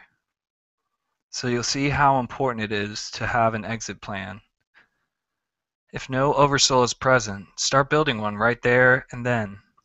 Do the exactly the same thing as you would do if you would have found one. Be your own spirit guide and start collecting and merging with the other selves who are still down here, living their lives. When all of your soul fragments are collected, you will be whole and your own oversoul able to do exactly the same thing as the person who found their oversoul. So both works, which is important to understand. I think that's so important, man, how basically we could be the template for our oversoul. I would love to leave people on that note, man, because I think that we can be the template for our oversouls. I think that we have that love and that connectedness within us. We just have to believe it's there. So beautifully put, man. And you know, it reminds me, I do want to say before we do wrap up too, it reminds me of an Edgar Allan Poe quote, a dream within a dream, a seam within a seam. No, excuse me, a sea or a seam is just a dream within a dream. And you know, you're right. That was so beautifully put. Exactly. I can't think of a more perfect way to end it on than what you just said, man. And I really appreciate you coming on tonight, Tyler. This has been a great flow, and wow, you know, and I guess now it's that time where I ask you, you know, before we do our outro, is there anything else that you wanted to share with everybody out there, along with letting everybody know where they can find you on Facebook and on the internet if they're interested in knowing Tyler Biedebach a little better? Yeah, absolutely. So you can check me out on Facebook. I do have Facebook. I do Facebook. You can also check me out on Twitter. I go under the pseudonym the Udraw. And again, I think that it's interesting kind of learning about this channeling, how it's just kind of maybe more of a persona for me than a channeling that I do. Mm-hmm. But the Udraw, you can find me on Twitter. I am the admin for Pleiadians Southeast, which is a regional group for Pleiadian contactees where we get together and share information and share positivity. Kind of do shout outs every once in a while. I'd like to give a shout out to my fiance Bridget. I'd like to give a shout out to my star family, my star nations out there, everyone who's out there looking down on us, giving us love. Just want to give them a big shout out. And of course, you, my main man, Larry Locken, dude. Thank you, Larry, for L orchestrating Dog. all this. Yeah, brother. Let me give a couple shout outs too. I'd like to first give a shout out to Tyler Biedebach for a great show tonight, man. And he does a great job adminning the regional group Southeast Pleiadian Southeast, excuse me. Much love to Leah Shapiro, who's taken a break from Leah Alien Tribe, actually, she goes by now, who's taken a break from Facebook for a while. Much love to all the admins out there. Much love to Michelle Walling, my co-host and Cosmic Tag Team partner of the Cosmic Awakening Show, and the captain of it all of N5D, Greg Prescott, for making it happen. And of course, yours truly, Rockin' Larry Locken. You can find me at the Pleiadians group. You can find me at the Fringe Thinkers, one of the various pages I've got right here on Pleiadian Express Productions, where Tyler as well is a manager of the site in the channel. So at this point, I'm kind of rum-dum, and it's been a great show. And we love everybody out there and wish them infinite love, light, and namaste. And just keep on keeping on. And we hope you enjoyed the show. And I think that's about it, unless, Mr. Biedebach, do you have anything else you'd like to add? That's a wrap. I see you, folks. Namaste. Peace. Namaste, and we're out. Doo-doo-doo.